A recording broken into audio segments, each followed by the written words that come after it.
Welcome back to another Moms Moving On. Thank you all for being here with us and for all your feedback on the last couple of episodes. I know that grief episode with Bobby Thomas hit you hard, but wasn't it so insightful and helpful? I think so. Anyway, today's going to be helpful also because we are talking all about parenting plans, what you need to know, what you need to keep in mind, and what you certainly can't forget. And we have one of my favorite new people on. His name is Dennis Vetrano, and he's a New York attorney, and he's got the greatest TikTok, which I'll link. But more than that, he graduated from SUNY Albany with a bachelor's degree in poli-sci and a minor in economics. But he began his dedication to the law as a law student at Albany Law School. He is helping people all over the country with really useful information and a great personality too. Dennis, thank you so much for being here. Oh, it's great to be here. I found you. I don't know. I think my assistant found you and shared your TikTok, and I've been hooked. I'm still old school and sticking to Instagram, but I applaud your efforts because you're not only entertaining, you're helpful too. Oh, thank you for that. And I have a confession to make right out of the gate. Are we Let's hear ready it. Let's to hear start it. for a headline right out of the gate? Yes. I have been binging on your podcast, and I am so impressed with the guests you've had and the conversations. So, and I'm not trying to I'm not trying to butter you up. Honestly, it's fantastic. So You should be I'm so honored impressed. to be on your podcast. You should be impressed with yourself because, I think there's an important thing that I have with my podcast, and it's I don't just, want to give people the celebrities or the personalities that are entertaining. It's really for me like high level information that will be transferred to the public in a way that's digestible, and you do that so well. So anyway, now that we're done buttering each other up, why don't you give people like the Dennis Right. the Dennis background? Sure. Okay, so I mean, I have a varied background in this particular area of law. I mean, I started out in private practice about 22 years ago now, and started handling cases in all realms, all areas of law. And then I just started to gravitate towards family law and divorce cases because it put me in the courtroom more frequently than others. And then I discovered through the course of that process that here's a circumstance where I can be in the courtroom in my element, fighting for people who really need my services. I mean, think about it like this. What other area of law do you have more valuable things hanging in the balance than in a divorce or a family law case, right? Totally. So it's your retirement plan. And that's not the most important thing. It's your kids first, really. And then retirement plan and houses and your income and where you're going to live and everything you've owned or acquired over the past, 10, 20, 30 years. So I valued being put in that position where I could really fight for people where really, really important things were hanging in the balance, not something like, whether or not you get $2,000 or $3,000 from your slip and fall, or whether or not your property line is 2 inches further away or not. Mm-hmm. These are families we're fighting for. So I gravitated towards that area of law, and then child abuse and neglect prosecution, representing children for several years as an attorney for children, and now divorce and family law litigation attorney who has a large firm behind me. So, And totally, I think with the discretion that the courts use in family law cases, you really have more of an impact to make a difference because you're not bound by sentencing laws or, economic calculators. You're really just going off of heart and what makes the most sense for the children. So I can totally appreciate that. And that's where, every mom that reaches out to me, and obviously there are a lot of them now, they're really concerned with making the best decisions possible for their kids on the parenting plan. And I think it's amazing how many women say, you know what, I hate my ex, but I know it's important that he's in my child's lives, and I want to make sure I'm doing the right thing, but I also don't want to screw myself. And not everybody has the opportunity to ask hundreds of questions to their attorney because they're being billed for it. So we always want to give the best information. So let's hear it from you. What do you think are the top things on a parenting plan that should be really taken into consideration? well, I think you're going to start off with the real basic, like large issues, right? You're going to start off with, what the access schedule is going to be, because you want to have an idea as to what that's going to be day to day, minute to minute. And I think, look, where does that come from? I mean, kids function best. I found as an attorney for children representing them for years, kids function best when they have structure. They may seem, and they may even tell parents, I want to do what I want. But at the end of the day, the kids who flourish are the ones who have clearly defined structure that's provided by the adults. They don't want to be left to their own devices. Amen. So I guess we start there. I can't tell you how many cases I've had arguing back and forth, court appearances, emergency calls in the middle of the night about holiday schedules. Oh my God, what's going to happen on Easter? You know, am I going to be able to see them open their gifts on Christmas morning? So that's one of the second ones. I have a whole theory behind how to structure holidays, and I learned the hard way because I was in a rush to get through my divorce and made all sorts of mistakes. But I'm of the belief that kids should see both parents no matter the holiday, no matter who had it last year, next year, whatever. Split each holiday. You know, Christmas is 2 days. You have Christmas Eve and Christmas Day. And in my experience, there's always somebody who's bigger on the Christmas Eve side than on the Christmas Day side. Split it. Let your kid experience Christmas with both parents. Same with Easter, same with Hanukkah. There's 8 nights. Figure it out. Like, it should never be, in my opinion, all one parent one year and all one parent the next year. And it's funny. And so let me start off with, I agree with you 100%. And I'll tell you why in a moment. But the vast majority of the cases we have are alternate. Well, I get Easter this year, you get 4th of July next year. I don't think that's what's best. And I'll tell you why. Because this area of law, whose eyes are we viewing this area of law through, right? The standard in New York is best interest of the child. So what does best interest of the child mean? You're supposed to be viewing this, and the court is, through the eyes of the child, not through the eyes of either parent. Not what's best for them, what's best for the child. Yeah. And what's best for the child in a perfect world is to have both parents invested and involved in the children's lives. And what better way to do that than, hey, we're having a birthday party.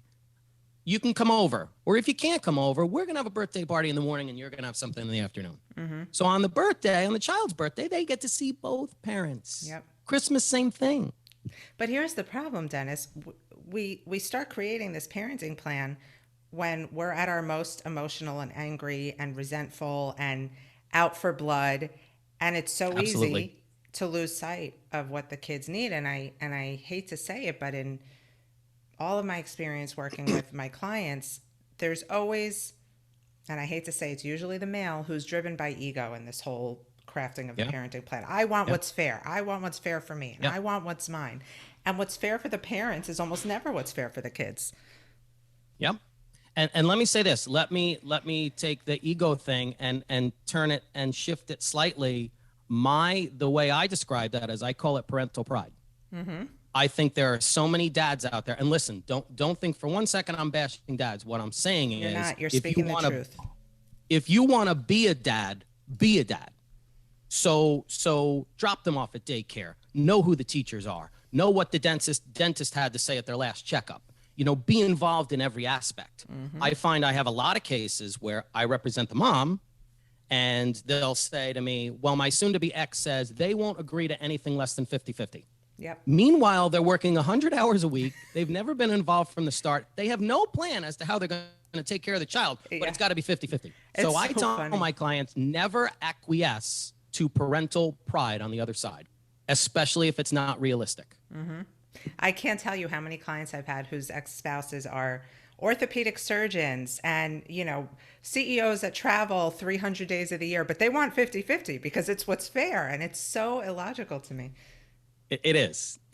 And again, what I call it, you call it ego. And I can totally see that. I look at it as parental pride. And I think we're saying the same thing. Mm-hmm. They just feel like I'm bio dad.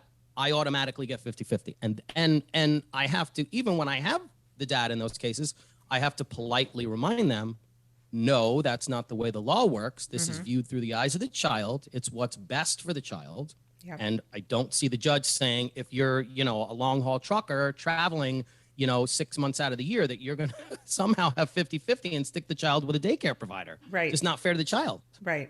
Exactly. So what's the best, you know, how do you avoid this? I mean, I know every case is different, but especially in the case of moms with young kids under the age of 5, you know, they freak out the most, as did I, because I separated when my daughter was 2. They don't want to give up their kids 50% of the time, especially to sit with a babysitter or a nanny because dad's working. So what's the best possible outcome of all that?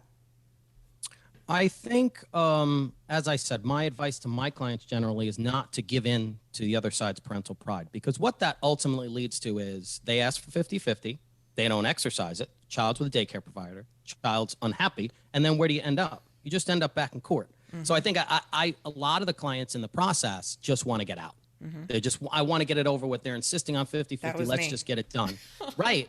And I think, so for me, if at the outset I had more assistance, I'm not a psychologist, I'm not a counselor, as you said before, when people are going through. So I read an article, I think it was in Psychology Today or something like that. And they said people generally, when they're going through the divorce process, are 3 degrees up different or afield from their normal personality, their baseline personality, because the divorce process really puts them in that circumstance. Right. So I think if I had on both sides, and I'm not saying just the wife or just the husband or just the mom or just no, we're at our worst. Both. We are at our worst. We are. And I think at that time, and I'm having this more and more frequently lately with the dads that I represent, because I'm telling them the stuff I'm telling you. I don't really give any different advice. I say, look, if it's not realistic to have the child 50-50, then why are we fighting it? Why are we spending tens of thousands of dollars to fight over this? Mm-hmm. But what I need at that point is I need a professional to be getting them to understand, like adjust the lens through which they see this case. Try to counsel them through the ego and the parental pride to look at things realistically through the child's eyes. So I guess at the outset, if both parties had a counselor or a coach and an attorney for children or law guardian who was going to have a strong personality on behalf of the child, because many of them don't. Many of them look at this like it's just a job, it's just a paycheck. I never did when I handled those sorts of cases. Mm-hmm. So strong personality on behalf of the children, and then counselors and or coaches to assist each party on either side of the case to keep the emotions down, to understand that ego and pride should not drive what you're seeking in this case. And further, fuel the fires of litigation. And then look, at the end of the day, you just end up paying all the money to me. Right. And I don't want that. I mean, honestly, I'm just being honest. And I'd prefer not. I've always tell people I would prefer to handle mediated and collaborative cases more than anything else. I'm prepared to litigate and fight over anything you want. But, I would prefer the more amicable route, because I feel it's a better result for the kids. And it's a longer lasting resolution, less costly, and less acrimony. Totally. So maybe if we had so I guess to recap, just getting the emotions under control, and don't let the emotions drive what you're seeking in the case. Let logic and best interest of the child drive the case.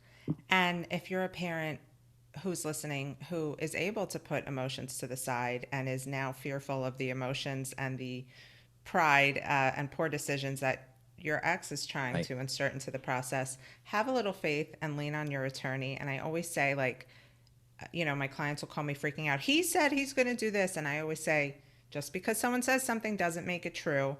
Take a few days to relax. Don't respond emotionally, because you're only going to dig yourself into a bigger hole. But I want to go back to something you said about, the dad who wants his kid 50% of the time, but is working all the time. This is where I talk about the right of first refusal with my clients. And so many of them will say, what? I don't even know what that is. And I think it's so important. Right. My attorney pointed out to me why it was important. We were able to design a 7.5-hour right of first refusal on my parenting plan, because I have an active social life. So I think that's something we can dive into, and you can explain it more eloquently, I'm sure. Yeah, the right of first refusal is, at its core, nobody has a greater right to their children than the biological parent, right? No daycare provider, even grandma and grandpa, even aunts and uncles, they don't have a greater right to the child than the biological parent. So if one biological parent is supposed to have the children, say, this weekend, and they found they have to take a business trip now and they're going to be gone all weekend, it's not really fair for them to just stick the children with a daycare provider when the children could be with the other parent. Mm-hmm. So what we do in those circumstances is we build in terms that say, look, that you can have an hour trigger. And I've seen them from 2 hours to 8 hours to 10 hours to a day to 2 days. If you cannot care for the children for more than an 8-hour span, then the children automatically have a right of first refusal for the other parent. So the other parent, they have to contact the other parent and say, hey, can you care for the children this particular weekend? I can't for this day and that day. And then ultimately, if the other parent can't do it, then they can get a daycare provider. That's one of the terms we always build into our agreements, and we typically build that in with what I call equal participation language, right? So it would be something like, who goes to ball games? Who goes to the extracurricular activities? Who's entitled to get medical records? Who gets to see the report card? Who gets to go to parent-teacher conferences? And in my mind, all things being equal, it should be both parents. Yeah. It should be both parents. So a lot of moms will say, I want to be primary parent on the parenting plan. What does that mean for you? Or what do you think about that? Now, keep in mind, I've been doing this over 2 decades now. And when I started out, that was super important, primary parent. And sometimes, and it had a, let's say, functional importance, right? Because it was connected to child support and whether or not you qualified for it and a couple of other things. But now it doesn't really matter as much when it comes to who's entitled to child support. And because we're trying to work through more cohesive agreements, parenting plans moving forward, it's less and less in the forefront, let's say. So for me, my clients will always come in and they say, I want full custody. Right. That's the phrase. I get full custody all the time. All right. So I have to politely explain the difference between, which is my job, that's what I do, between legal custody and physical custody. Legal custody is major decision-making in a child's life, and in large part, boiling it down, which can be sole or joint or some variant of that. Sometimes it's joint with a final decision maker. And then who's primary physical custody, essentially the way I describe it to clients is where the child calls home. Mm-hmm. So I think now the way more and more courts tend to approach this is the child doesn't really necessarily only have one home in a split family, right? The best of all worlds, you theoretically would have a home with dad and a home with mom. It's not like, well, when I'm with mom, I'm home, but I'm with dad, I'm not, or vice versa for that matter. I tell my clients, kids are all about time, not just your order, but your involvement in their lives. And you will see over time, kids are just like a bank, right? You invest the time in them and you see that relationship you have with them. Mm-hmm. So when I get the dads that haven't been involved, but want to now, or moms for that matter, I say, look, you got to put the time in. Because so what I found working with kids as an attorney for children is when you would meet with the kids at moms, they'd say they wanted to be with mom. A lot of cases. And when you'd meet with the kids at dads, they'd say they want to be with dad. Right. So the conclusion that I've come to is the more time you spend with kids, if you're doing the right things, the more time they're going to want to spend with you. Right. So in these cases, the resolutions to all of the moms out there, and really any clients, I mean, I represent moms and dads, a lot of moms and a lot of dads. It's about time with kids. So I don't really focus on who's the primary as much. I focus on time. I want you to have, because, and here's another piece to that. There's major decision-making, right, which is the legal custody. And then there's also day-to-day decision-making.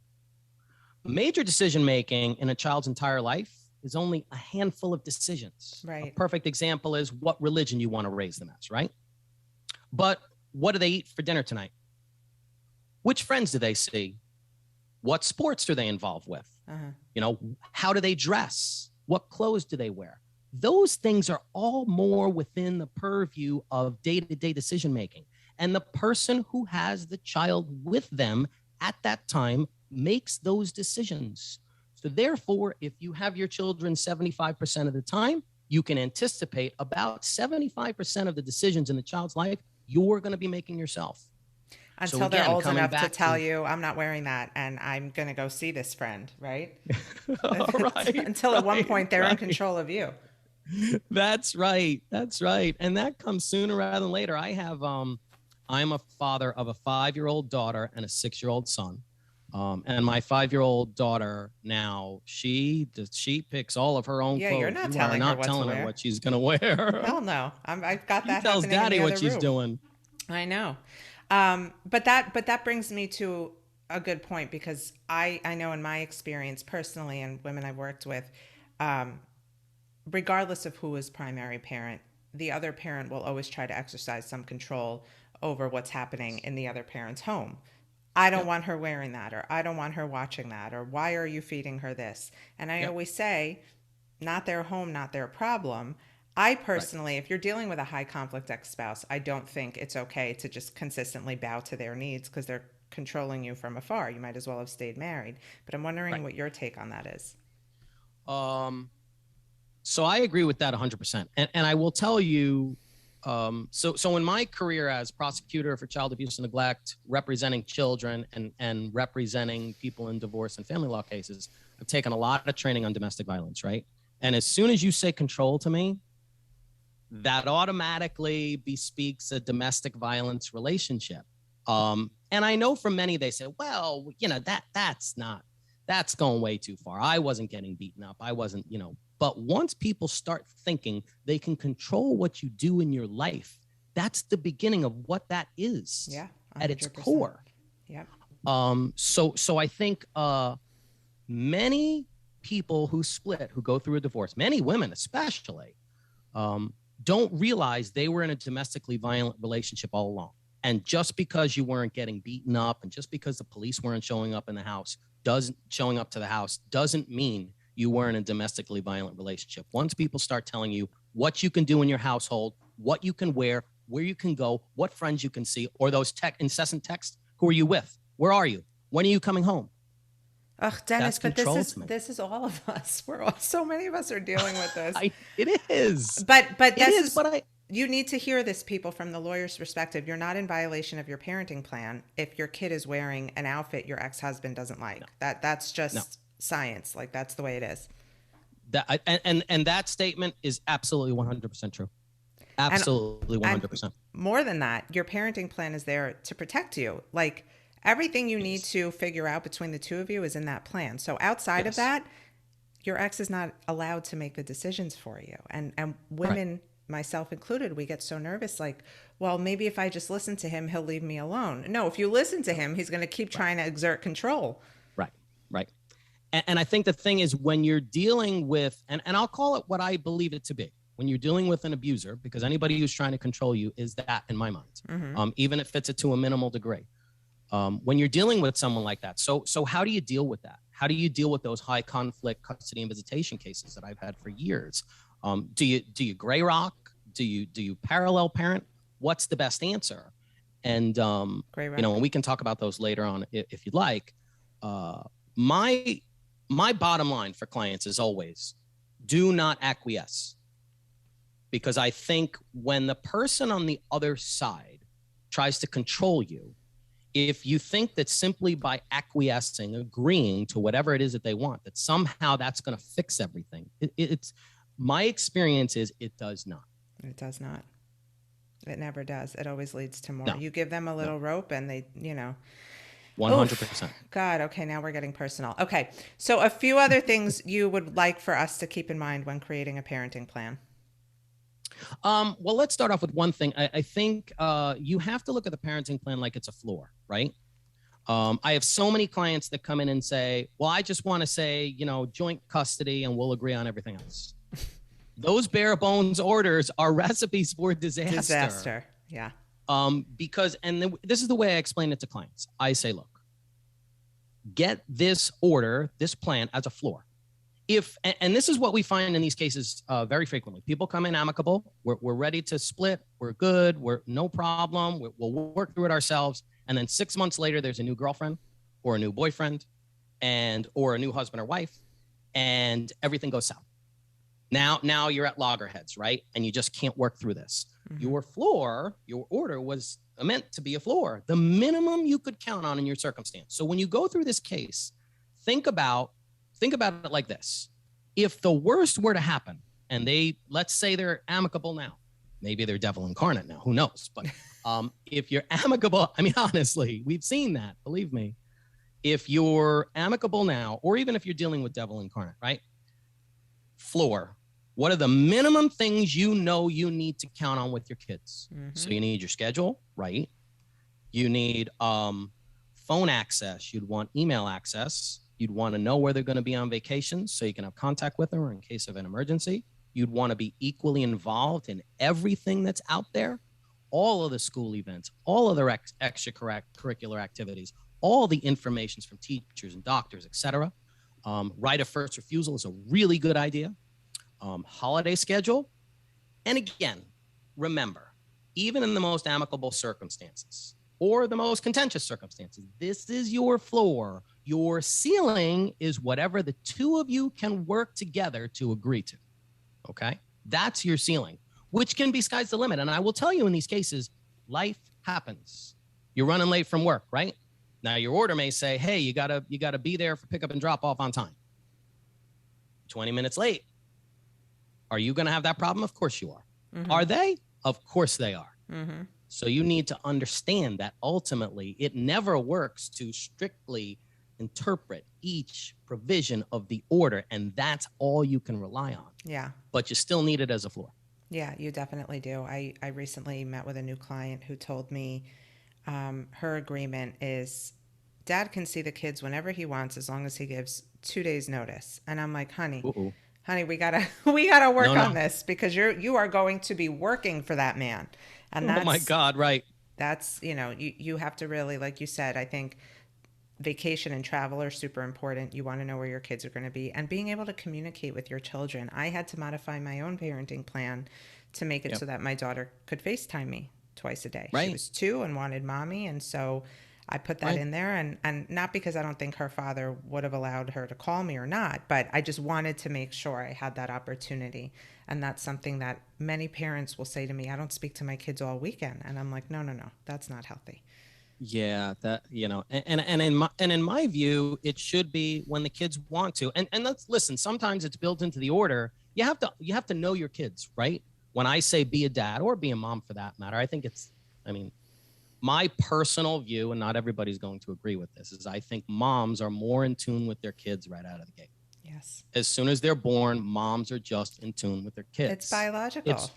It's rare. It's extremely rare that that's not the case. Right. Because I found when I first became a dad, my wife just had this automatic instinct that I just didn't have. Mm-hmm. Now, does that mean I say, well, she's going to be a better parent. She's their mom. That's it. No, you don't give in. You say, hey, then I need to get involved. Right. I need to learn. I need to, So I think, the more you're involved with the kids, the more you're going to be in tune with things. And with the communication, like the telephone or email communication, I think a lot of dads you'll see, and this is for you moms, this is really advice for the moms more than anything else, is the dads are going to say, well, I'm supposed to have my phone call at 7:00. Oh my God, all the time.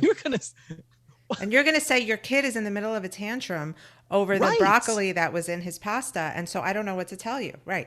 Absolutely. Or you're going to say, even my kids, when they talk with their grandparents, they pick up the phone, they'll say, hi, Nana, hi, Papa.